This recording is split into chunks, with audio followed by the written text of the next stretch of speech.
Welcome to the Startup Funding Espresso. I'm Hall T. Martin, where we talk about how to raise funding and invest in startups and the time it takes to drink an espresso.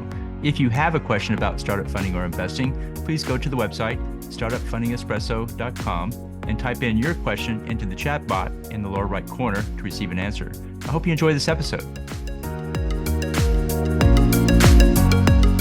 Hello, this is Hall T. Martin with the Startup Funding Espresso, your daily shot of startup funding and investing. In a tech startup, the customer is the one who buys the product. In a biotherapeutic startup, the customer is the pharma company that will buy the company. While almost all tech startups launch a product and sell it to the user, the biotherapeutic startup rarely launches the startup to sell the product. The cost to launch a biotherapeutic company is very high given the cost of deploying the sales force and producing the product.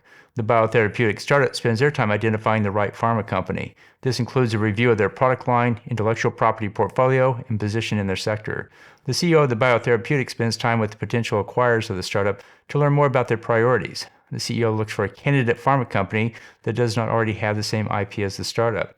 Biotherapeutics in most cases are looking for IP that fills a gap in their patent portfolio. In launching a biotherapeutic startup, identify the ideal customer profile and then match to the existing pharma companies on the market. Thank you for joining us for the Startup Funding Espresso, where we help startups and investors connect for funding. Let's go start listening to today.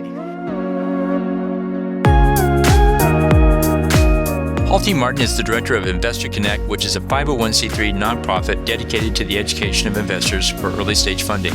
All opinions expressed by Hall and podcast guests are solely their own opinions and do not reflect the opinion of Investor Connect. This podcast is for informational purposes only and should not be relied upon as a basis for investment decisions.